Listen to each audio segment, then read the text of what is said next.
Chúa cùng anh chị em và ở cùng Cha. Tin mừng Chúa Giêsu Kitô theo Thánh Gioan. Lạy Chúa, vinh danh Chúa. Trước lễ vượt qua, Đức Giêsu biết giờ của người đã đến, giờ phải bỏ thế gian mà về với Chúa Cha. Người vẫn yêu thương những kẻ thuộc về mình còn ở thế gian, và người yêu thương họ đến cùng. Ma quỷ đã gieo vào lòng Giô-đa, còn ông Simon Iscariot ý định nộp Đức Giêsu. Đức Giêsu biết rằng Chúa Cha đã giao phó mọi sự trong tay người bởi Thiên Chúa mà đến và sắp trở về cùng Thiên Chúa. Nên trong một bữa ăn, người đứng dậy, rời bàn ăn, cởi áo ngoài ra và lấy khăn mà thắt lưng. Rồi Đức Giêsu đổ nước vào chậu, bắt đầu rửa chân cho các môn đệ và lấy khăn thắt lưng mà lau. Vậy, người đến chỗ ông Simon Phêrô, ông liền thưa với người: "Thưa thầy, thầy mà lại rửa chân cho con sao?" Đức Giêsu trả lời: "Việc thầy làm bây giờ anh chưa hiểu, nhưng sau này anh sẽ hiểu." Ông Phêrô lại thưa: "Thầy mà rửa chân cho con, không đời nào con chịu đâu." Đức Giêsu đáp: "Nếu thầy không rửa cho anh sẽ chẳng được chung phần với thầy." Ông Simon Phêrô liền thưa: "Vậy thưa thầy, xin cứ rửa không những chân mà cả tay và đầu con nữa." Đức Giêsu bảo ông: "Ai đã tắm rồi thì không cần phải rửa sạch nữa, toàn thân người ấy đã sạch. Về phần anh em đã sạch nhưng không phải tất cả đâu.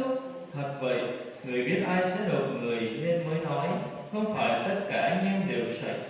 Khi rửa chân cho các môn đệ xong, Đức Giêsu mặc áo vào, về chỗ và nói: "Anh em có hiểu việc thầy mới làm cho anh em không? Anh em gọi thầy là Chúa, điều đó phải lắm. Vì quả thật thầy là thầy, là Chúa. Vậy nếu thầy là Chúa, là thầy mà còn rửa chân cho anh em, thì anh em cũng phải rửa chân cho nhau. Thầy đã nêu gương cho anh em, để anh em cũng làm như thầy đã làm cho anh em." Đó là lời Chúa. Lạy Chúa Kitô, ngợi khen Chúa. Kính thưa cộng đoàn phục vụ rất thân mến, giây phút này đây có lẽ là giây phút mỗi người chúng ta cảm nghiệm về tình yêu mà Thiên Chúa dành cho chúng ta. Một vị Thiên Chúa trở nên con người và giống như con người về mọi phương diện, chỉ ngoại trừ tội lỗi. Và trong thư Philip-phê chương 2 từ câu 6 đến câu 11, Thánh Phaolô nói với mỗi người chúng ta là Đức Giêsu Kitô đấng vốn dĩ là Thiên Chúa mà không phải nhất quyết duy trì địa vị ngang hàng với Thiên Chúa, nhưng Ngài đã hoàn toàn trút bỏ vinh quang, mặc lấy thân nô lệ để trở nên giống phàm nhân và sống như người trần thế. Vâng, và vậy một vị Thiên Chúa vì yêu con người đã mang lấy tội lỗi con người. Hôm nay chúng ta cùng với toàn thể giáo hội, đặc biệt nơi hội thánh Công giáo, chúng ta mừng mầu nhiệm tam nhật vượt qua. Chúng ta mừng biến cố Đức Giêsu Kitô thiết lập bí tích thánh thể. Chúa Giêsu thiết lập bí tích thánh thể để ở lại với chúng ta, người đồng hành với chúng ta và người trao cho chúng ta chính mình và máu thánh của người. Chúng ta được lớn lên, được nuôi dưỡng bằng chính mình và máu của Đức Giêsu Kitô, đấng đã hy sinh, đấng đã chấp nhận và đấng đã trước khi về trời đã thiết lập nên bí tích thánh thể. Và Đức Giêsu Kitô đã từng nói với chúng ta là thầy ở với anh em mọi ngày cho đến tận thế. Anh em hãy tin vào người. Chúng ta là những người Công giáo. Chúng ta được mời gọi trở thành những người Công giáo bởi vì sao? Bởi vì chúng ta là những người tin. Chúng ta thấy nghe nhạc ở đâu đây, nghe rất là nhiều. Người đời người ta vẫn nói đạo nào cũng tốt, đạo nào cũng dạy ăn hay ở lành, chẳng có đạo nào dạy người ta giết người, chẳng có đạo nào dạy người ta ăn cắp ăn trộm cả. Nhưng chính yếu là điểm mê đời sống đức tin của người Công giáo nó khác hoàn toàn đối với những người tín ngưỡng, đối với các tôn giáo khác, đó là đời sống đức tin.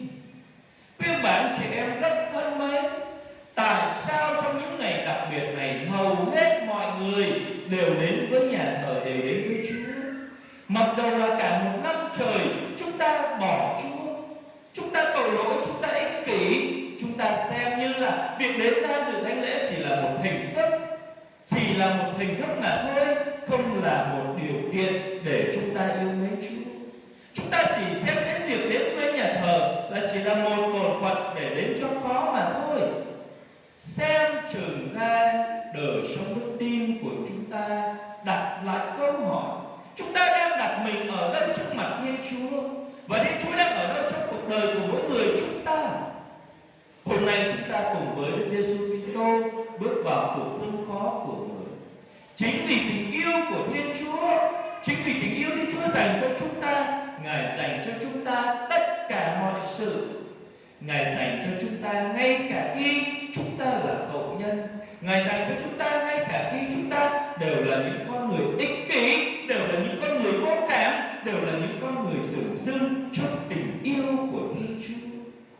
Nhưng chúng ta đừng quên rằng tất cả những gì chúng ta có trong ngày hôm nay đều do ân sủng của Thiên Chúa ban cho chúng ta.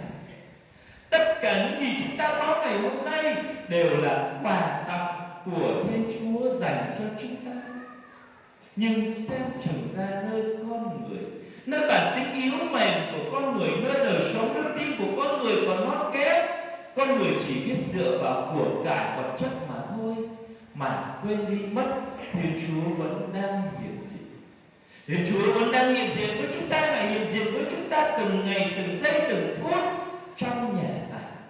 Ngài hiện diện với chúng ta và từng giây, từng phút mong chờ chúng ta đến để ở với người, để chúng ta được ở lại trong tình yêu của người, để chúng ta ở lại trong chính lòng xót thương mà Thiên Chúa dành cho con người. Và vì vậy, để đáp trả lại nơi chính tình yêu của Thiên Chúa dành cho chúng ta, hôm nay chúng ta cùng với Đức Giêsu Kitô, chúng ta học nơi Đức Giêsu Kitô để trở thành nơi những con người phục vụ. Tại sao ngày thứ năm tuần thánh hay chúng ta vẫn còn thường gọi là ngày lễ rửa chân, hay còn gọi là ngày lễ truyền dầu? Ngày lễ truyền dầu để nhắc nhở các linh mục là những con người phục vụ, là những con người thuộc về Thiên Chúa, là những con người hiến mình cho Thiên Chúa để chăm sóc và thực hiện ý định của Thiên Chúa ngay từ bắt đầu, đó là trở nên những con người phục vụ. Nhưng không chỉ dừng lại nơi đó, không chỉ dừng lại nơi những con người phục vụ, nơi chỉ là những người linh mục, những người tu sĩ, nhưng còn chính trong đời sống mỗi người chúng ta. Chúng ta là những người chồng, là những người vợ, chúng ta là những người cha, người mẹ. Chúng ta được Thiên Chúa mời gọi trong đời sống gia đình. Chúng ta hãy trở nên những con người phục vụ. Hãy trở nên những con người phục vụ cho những người bỏ rơi, nơi những người trong gia đình của chúng ta, những người khô khan, người là những người bao nhiêu năm nay đã không đến với Chúa, đã bỏ rơi Chúa. Chúng ta làm sao phải là những con người phục vụ làm chứng cho tình yêu của Thiên Chúa. Một vị Thiên Chúa vì con người, một vị Thiên Chúa vì yêu con người và ở với con người và đã sẵn sàng chết cho con người và phục vụ nên con người. Hôm nay chúng ta cùng với các môn đệ, chúng ta tưởng niệm lại cuộc hành trình của Đức Giêsu Kitô trong bữa tiệc qua. Đức Giêsu Kitô trong bữa tiệc qua, Đấng đã yêu các tông đồ, Đấng đã chọn các môn đệ của người và Ngài đã cúi mình xuống để rửa chân cho các môn đệ của Ngài. Chúng ta là những người thân yêu, chúng ta là những người thân cận, chúng ta được mời gọi hãy cúi mình xuống. Nhưng để cúi mình xuống, chúng ta cần phải làm gì? Để cúi mình xuống, chúng ta cần phải có một đời sống khiêm nhường. Để cúi mình xuống, chúng ta cần phải có một đời sống khiêm hạ. Như Đức Giêsu Kitô, Đấng là con Thiên Chúa, nhưng không nghĩ mình là địa vị ngang hàng với Thiên Chúa. Chúng ta phải là trở nên những con người khiêm hạ, phục vụ trong chính gia đình của mình, trong chính đời sống tương quan của mình, nơi anh chị em của mình. Con thì không biết cái giáo điểm hay là giáo xứ Phú Túc này nhiều. Đáng lẽ là con đã về đây phục vụ cộng đoàn ngay trong dịp của mùa vọng vừa qua. Khi đó, Cha Pháp mời con đến để giảng tĩnh tâm cho cộng đoàn. Nhưng bởi vì con đang ở Gia Lứ, cũng là một cộng đoàn của dòng Chúa Cứu Thế, nơi Cha Thiên, và Ngài bảo con là thôi hy sinh đi ở đây giúp cho Ngài. Và con có bạn ở cho cha Pháp là thôi cha Pháp hy sinh cho con, để lần sau có gì mùa phục sinh, mùa chay, con sẽ về với cộng đoàn. Và quả thật lần đầu tiên con đến với cộng đoàn của giáo sư Túc, con không biết là cộng đoàn của chúng ta có bao nhiêu người, con không biết là cộng đoàn của chúng ta là từ những phương trời nào đến đây, và con cũng chẳng biết là cộng đoàn của chúng ta là đã bao nhiêu năm nay mình đã sống đời sống đạo. Nhưng với một đời sống đức tin, con tin chắc rằng chính Thiên Chúa đã chọn chúng ta. Chính Thiên Chúa đã chọn chúng ta để cho chúng ta trở thành con của Thiên Chúa. Một địa vị làm con thật là cao quý, một địa vị làm con thật là đầy ân sủng của Thiên Chúa.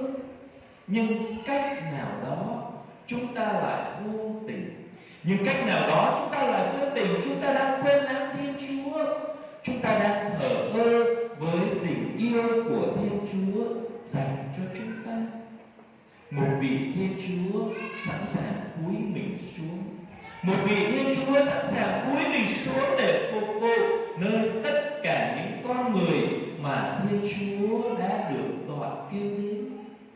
Và chúng ta thấy trong đoạn tin mừng ngày hôm nay, Đức Giêsu làm gì với các môn đệ của Ngài?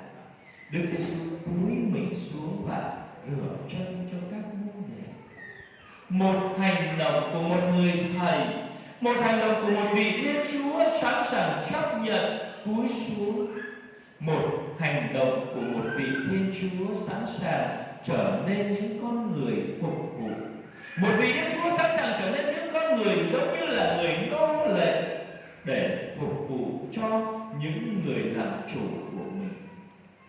Nếu chúng ta kinh nghiệm trong chính đời sống gia đình của mình, có lẽ trong đời sống gia đình của mình, chúng ta không được mời gọi để trở thành những con người nô lệ, nhưng chúng ta được mời gọi trở thành những con người phục vụ.